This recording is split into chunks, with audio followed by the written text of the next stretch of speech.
Okay guys, I'm going to get started on this video again. This is like the 80th time I've done it, I think. I'm probably over exaggerating that, but it feels like about the 80th time.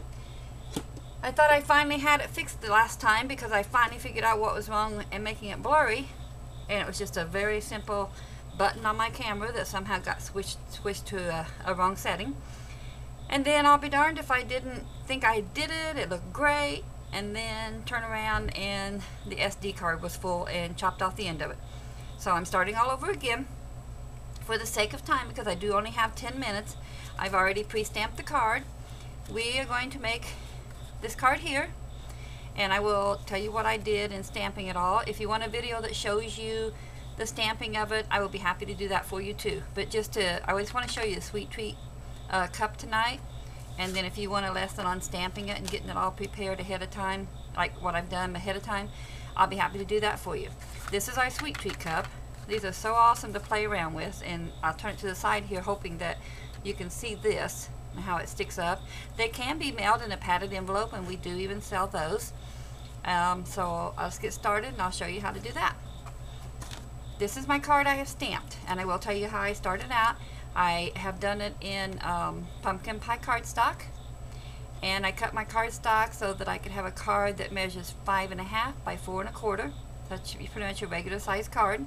I did get the inspiration from another blog, and I would have to look up her name, and I'll put that on my blog to let you know who it was that I got the inspiration from to use the stamp set. This is the pumpkin patch stamp set that's in our new holiday mini. We do have a stamp set in the holiday mini that was made specifically for the Sweet Treat cups, but like I said, I saw this on another blog. She had made a 3x3 card. I adjusted it to make a full-size card because I really wanted to have a full-size card, and I changed it up just a little bit.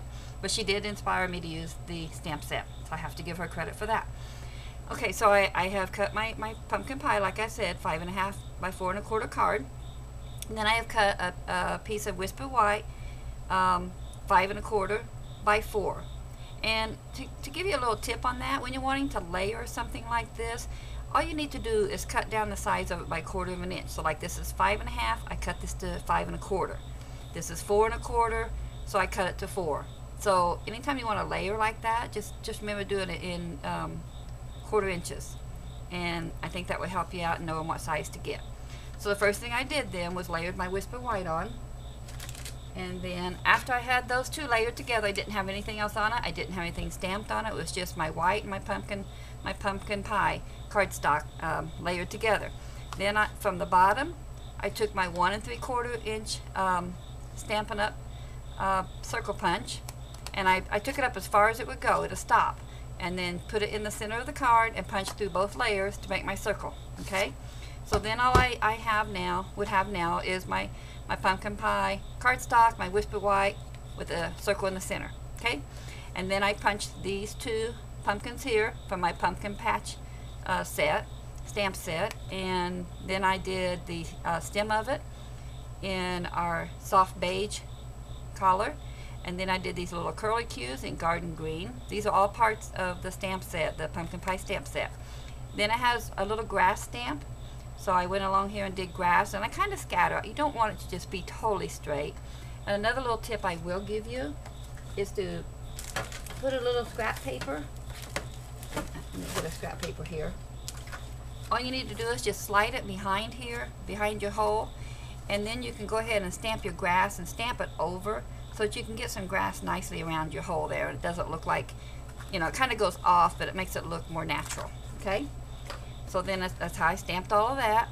Then I tied the soft beige polka dot ribbon around. This is our new end collar. Tied it around in a bow. And then I stamped off From Our Patch to Yours, Happy Halloween. That's also in the pumpkin patch set. And I stamped it. I actually did half of it in orange, half of it in brown. And all I simply did was take half of the stamp and then turn into orange and turned it around, did the other half in the brown, and kind of got the multicolor there. Sorry about that, I've got a frog in my throat today. And then I layered it on top of our modern label punch. I punched that out of the pumpkin pie, and then I layered those on top of the ribbon with a dimension on each end. Okay, so that's very simply how I did the front. Like I said, if you want a tutorial on that and I'll stamp it for you and show you how it's done. Just give me feedback on that and I'll be happy to do it. Okay, I am reusing this card because I have probably made a dozen of these. I've probably used up a dozen sweet treats trying to do this video. So I went ahead and I'm just using one that I've already worked with, and I just kind of pulled it apart. So I'm telling you that because it's already got some adhesive put on the back, and that is why. Okay, so then I have cut a piece of pumpkin pie cardstock, and I cut it just like the Whisper White, 5 1/4 by 4 inches, so that it will fit on the back of here, and that's going to be my backing. Okay, and I like to just go ahead, so I'm sure that I get it exactly where I want it. I go ahead and put it clear up at the fold and then center it. And the reason that I want to be careful to get it in the exact same spot is for the next step I'm going to show you. And this is kind of my own made up step. But I lay it back there. Like I said, it's got adhesive. You wouldn't have adhesive on yours yet. Take a pencil, just trace around your circle lightly, and then pull. Yours wouldn't be stuck down like mine, but it was. Okay.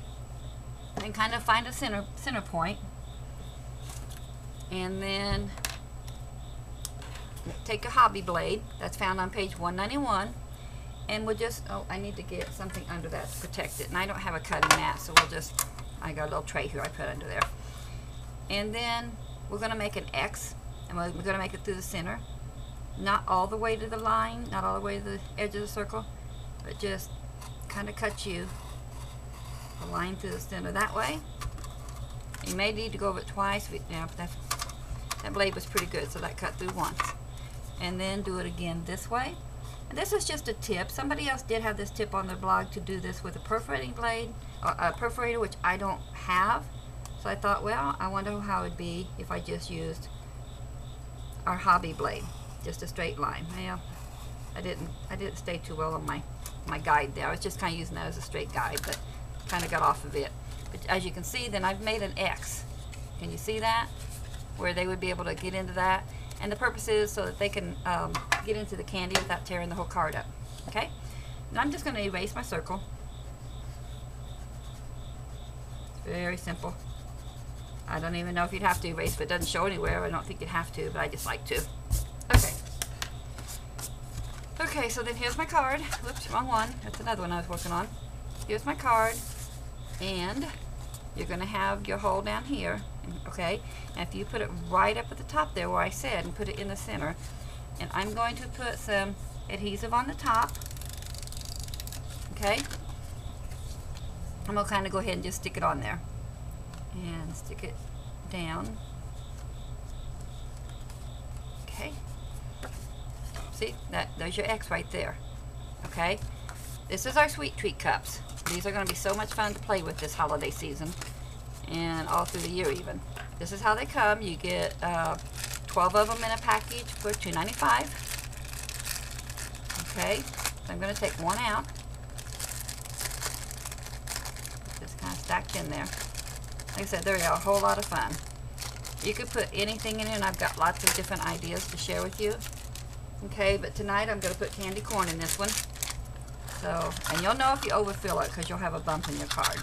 And that's overfilled. I can tell because my candy corn's not level with my sweet treat cup. Try not to touch it. Even though they'll probably go to one of my grandkids and they won't care, but okay. Okay, then I'm going to go ahead and peel this off. This is going to expose adhesive all around the edge. Okay? I'm going to lift this up. You could have gone ahead and done this and then put your backing on, but I just like to do that.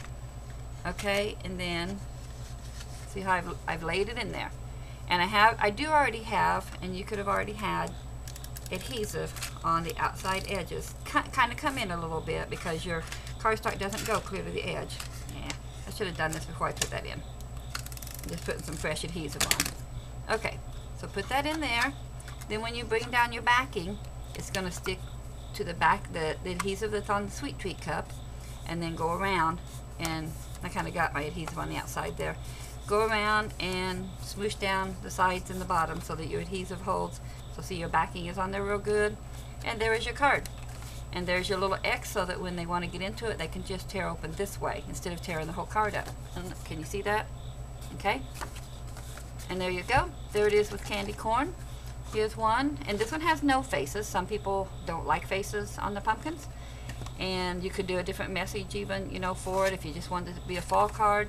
This says from our past to yours, Happy Halloween, but you could use a message out of another stamp set and make it say something different. Here's one I did do faces on, okay, and I even did a face on the Sweet Treat Cup, and I did that with your black stays on because it stays on. And I just think they're really, really cute. So you could do it either way, okay, and that has orange Tic Tacs in it. Okay, I hope that at last I have a good video. I'm going to go off and see. Thank you guys for your patience. I hope this never happens again, and I hope you did come back and watch it, okay? Bye-bye.